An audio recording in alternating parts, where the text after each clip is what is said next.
So hello everyone, स्वागत करता हूं आप सभी का आज के इस नई वीडियो में। यहां पे हम लोग क्या कवर करने वाले हैं, क्लास 10 साइंस का मोस्ट इंपॉर्टेंट क्वेश्चन जो कि आपके मैट्रिक बोर्ड एग्जाम की दृष्टि से काफ़ी महत्वपूर्ण होगा। जो भी एग्जाम देने वाले हैं तो इस वीडियो को पूरा अंत तक देख लीजिए।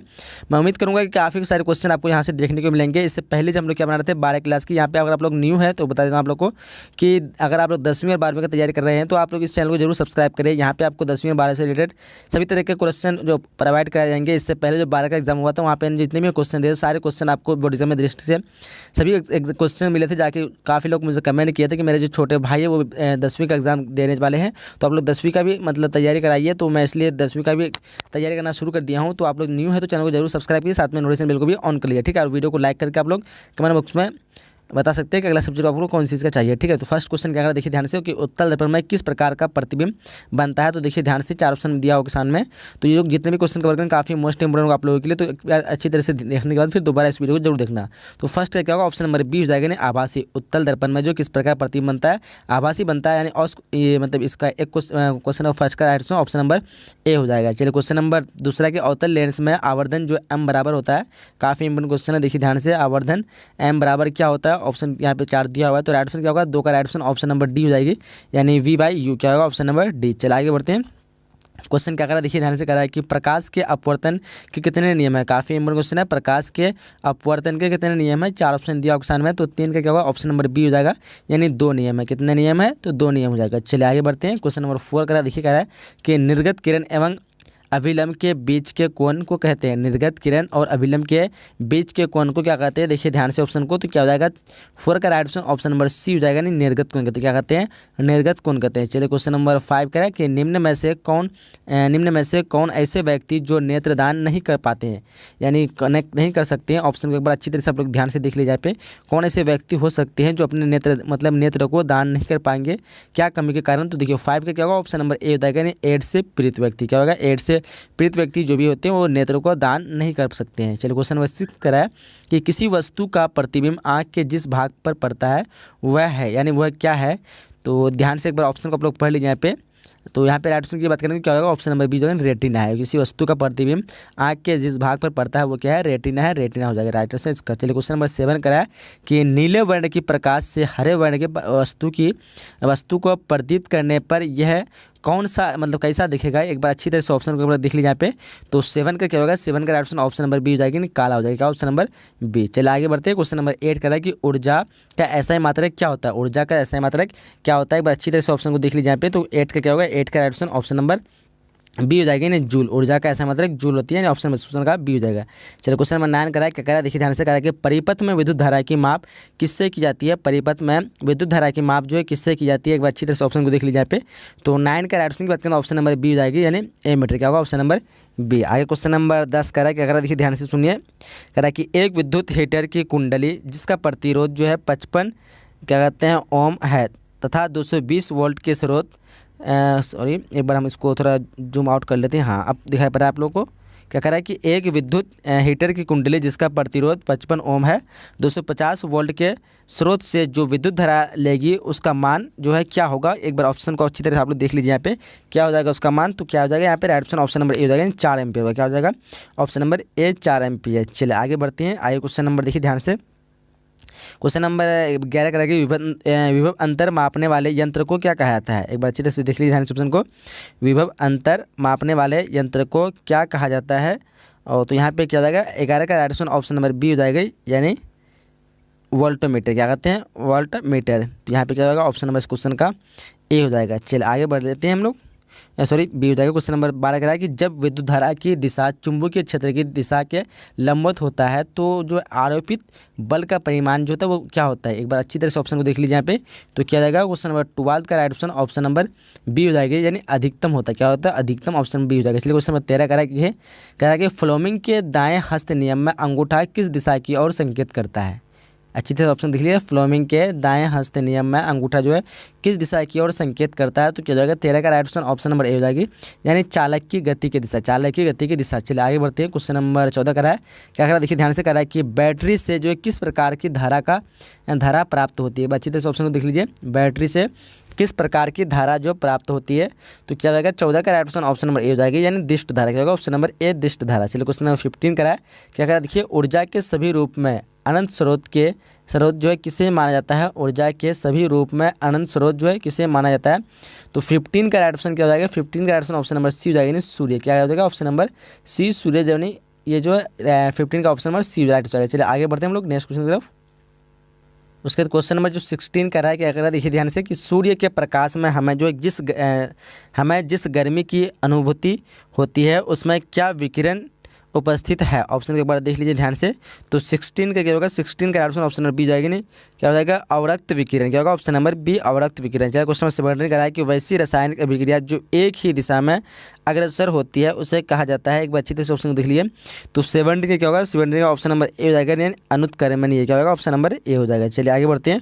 क्वेश्चन नंबर 18 का देखिए, कह रहा है कि साग सब्जियों का विघटन होकर क्या कहते हैं कंपोस्ट बनाना जो है किस प्रकार की अभिक्रिया है? एक बार अच्छी तरह से ऑप्शन को देख लीजिए यहाँ पे। तो क्या जाएगा? 18 का ऑप्शन ऑप्शन नंबर यहाँ पे बी हो जाएगी, नहीं ऊष्माक्षेपी। क्या होगा? ऑप्शन नंबर बी ऊष्माक्षेपी। चलिए क्वेश्चन नंबर 19 करा, क्या करा कि लेड नाइट्रेट चूर्ण को एक प्रणाली में लेकर गर्म करने पर भूरे रंग का धुआं उत्सर्जित होता है। ये धुआं जो है क्या होता है? तो एक बार अच्छी तरह से ऑप्शन को देख लीजिए यहाँ पे। तो क्या हो जाएगा? 19 का right option option number B हो जाएगी, यानी नाइट्रोजन डाइऑक्साइड का क्या होती है? तो ये धुआं है नाइट्रोजन डाइऑक्साइड। चलिए आगे क्वेश्चन नंबर 20 करा कि नींबू में जो है किस प्रकार के अम्ल पाए जाते हैं? काफ़ी इंपॉर्टेंट क्वेश्चन है, या पूछा जा सकता है नींबू में जो किस प्रकार के अम्ल पाए जाते हैं? तो 20 का क्या होगा? 20 का ऑप्शन नंबर ए होगा, सिट्रिक अम्ल। क्या होगा? Option number A. चलिए आगे बढ़ते हैं। आगे क्वेश्चन नंबर यहाँ पे 21 करा है। क्वेश्चन नंबर 21 करा है कि वे पदार्थ जिनके स्वाद खट्टा होते हैं, जो खट्टा होते हैं और जो नीले लिट्मस पेपर के घोल को लाल बनाता है कहा जाता है? ये क्वेश्चन एक बार मैं भी रिपीट कर चुका हूँ पहले, तो काफ़ी इजी क्वेश्चन है, पता होगा किसी को। उसको अम्ल कहते हैं, यानी 21 का ऑप्शन नंबर सी हो जाएगा, नहीं अम्ल। जो पदार्थ खट्टा होता है जो नीले लिट्मस पेपर को लाल कर देता है तो उसको क्या कहते हैं? अम्ल कहते हैं। इसका पीएच मान अगर पूछा जाए तो इसका पीएच मान 7 से कम होता है।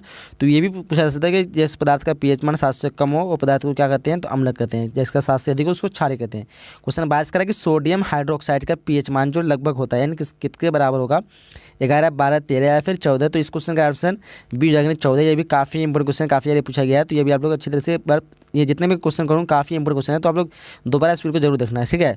तो 22 का क्या होगा? ऑप्शन नंबर बी हो जाएगा। चलिए क्वेश्चन नंबर 23 का देखिए, नाइट्रोजन डाइऑक्साइड के धुएं का रंग जो होता है, नाइट्रोजन डाइऑक्साइड के धुएं का रंग जो कैसा होता है? एक अच्छी तरह से ऑप्शन को देख लीजिए यहाँ पे। तो 23 का क्या हो जाएगा? 23 का ऑप्शन ऑप्शन नंबर ए हो जाएगी, यानी भूरा। क्या हो जाएगा? Option number A. चलिए आगे बढ़ते हैं। क्वेश्चन नंबर उसके बाद 24 का देखिए ध्यान से। क्वेश्चन 24 का लिटमस रंजक बैगनी रंग का होता है जो निकलता है, यानी कहाँ से निकला आता है? ये जो लिटमस रंजक जो होता है वो बैगनी रंग का होता है, वो जो निकल आता है कहाँ से? तो ऑप्शन एक बार अच्छी तरह से देख लीजिए। तो 24 का क्या होगा? 24 का ऑप्शन ऑप्शन नंबर ए हो जाएगा। क्या हो जाएगा? ऑप्शन नंबर ए, यानी लाइकेन। क्या होगा? Option number A. चलिए आगे बढ़ते हैं हम लोग। आगे क्वेश्चन नंबर 25 का देखिए, कह रहा है कि निम्न में जो कौन अधातुएं हैं? निम्न में से जो कौन जो अधातुएं हैं? एक बार अच्छी तरह से ऑप्शन को देख लीजिए, Zn, Fe, Mg या फिर H।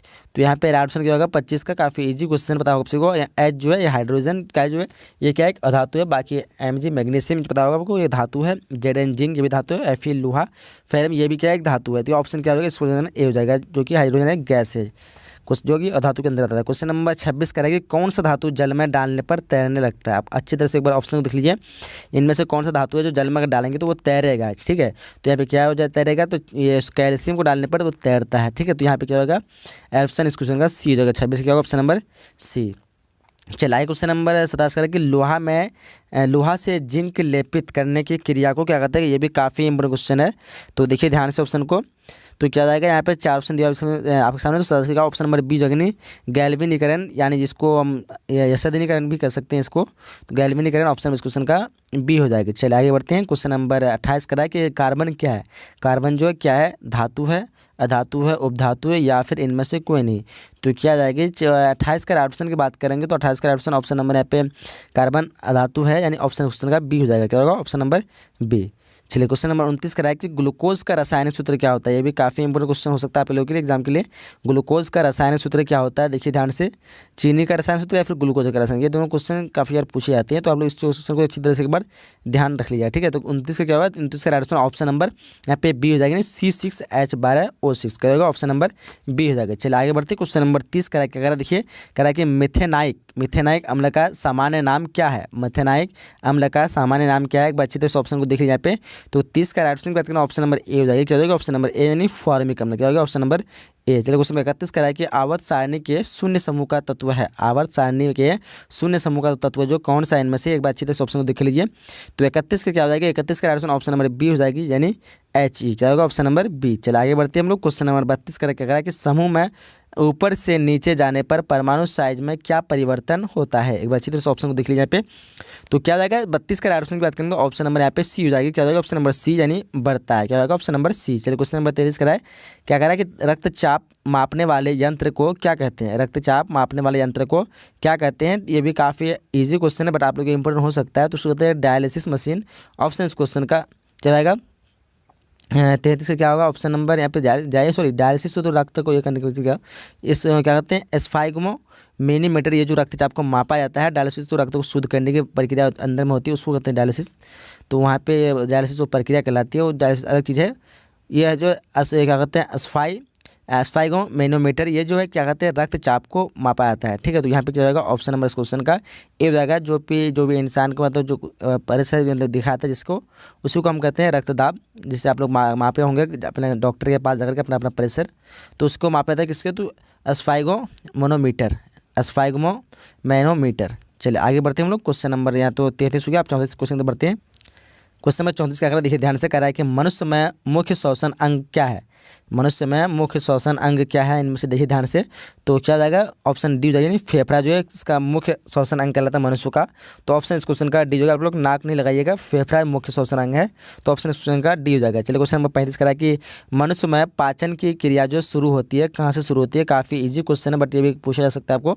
मुख गुहा से यानी मुँह से शुरू होती है। 35 का क्या होगा ऑप्शन नंबर सी हो जाएगा। चलिए क्वेश्चन नंबर 36 करा देखिए क्लोरोफिल वर्णक का रंग है, यानी किस तरह का होता है, हरा, नीला, लाल, सफ़ेद। काफ़ी जो इजी क्वेश्चन है, हरा होता है। ऑप्शन क्वेश्चन का ए हो जाएगा। 36 का ऑप्शन नंबर ए हो जाएगा। चलिए क्वेश्चन नंबर 37 का क्या कह रहा है कि मस्तिष्क का कौन सा भाग हृदय संपतन तथा श्वसन की गति को नियंत्रित करता है। एक बार देख लीजिए ऑप्शन को ध्यान से आप लोग।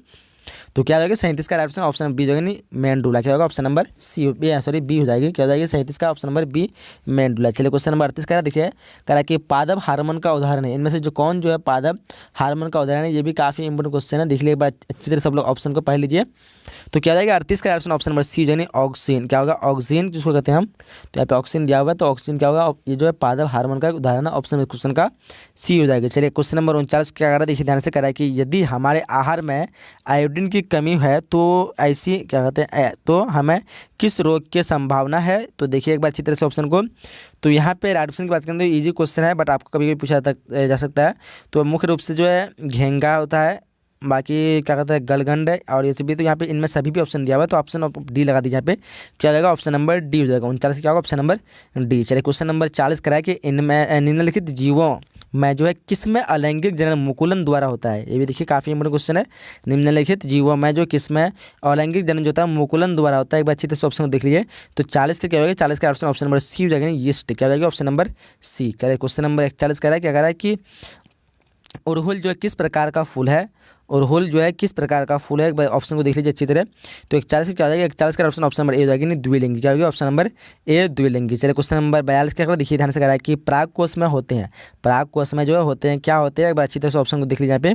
तो यहाँ पे ऑप्शन क्या हो जाएगा, 4 ऑप्शन दिया आपके सामने। तो राइट ऑप्शन की बात करें तो 42 का राइट ऑप्शन नंबर डी हो जाएगी, यानी परागकण होते हैं। क्या होते हैं, परागकण होते हैं। चलिए आगे बढ़ते हैं। क्वेश्चन नंबर 43 कह रहा है देखिए ध्यान से, कह रहा है कि जीवों में वंशागत गुणों का निर्धारण है, उसको क्या कहते हैं। देखिए जीन या फिर क्रोमोसोम, डीएनए या फिर इनमें से कोई नहीं। तो 43 का क्या होगा ऑप्शन नंबर ए हो जाएगा, नहीं जीन कहते हैं। ऑप्शन नंबर ए हो जाएगा। चलिए क्वेश्चन नंबर 44 करा कि सर्वप्रथम जो ऑक्सीजन की उत्पत्ति किस जीवों के कारण हुई थी। तो एक बार अच्छी तरह से ऑप्शन को पढ़ लीजिए आप लोग। तो 44 की क्या होगा, 44 का ऑप्शन नंबर बी जाएगी, नहीं नीला, हरा, शैवाल। क्या होगा ऑप्शन नंबर बी। चलो क्वेश्चन नंबर 45 कह रहा है कि ओजोन परत जो पाई जाती है, यानी कहाँ पे पाई जाती है। एक बार अच्छी तरह से ऑप्शन को आप लोग पढ़ लीजिए। यहाँ पे 4 ऑप्शन जो दिए हुआ क्वेश्चन में। तो 45 की क्या हो जाएगी, 45 का ऑप्शन नंबर ए हो जाएगी, यानी स्ट्रेटोस्फीयर। क्या होगा ऑप्शन नंबर ए। चलिए क्वेश्चन नंबर 46 कह रहा है देखिए, कह रहा है कि निम्नलिखित में से कौन एक जलीय आहार श्रृंखला है। एक बार अच्छी तरह से ऑप्शन आप लोग पढ़ लीजिए यहाँ पे अच्छी तरह से, ताकि समझ में आ जाए। तो यहाँ पे क्या हो जाएगा 46 का ऑप्शन नंबर बी हो जाएगी, शैवाल, जलीय कीट एवं मछली। सॉरी एवं नहीं, मतलब क्या कहते हैं, वो शैवाल होगा, उसके बाद जलीय कीट होगा, उसके बाद मछली। ये जो क्या है निम्न में एक जलीय आहार श्रृंखला है।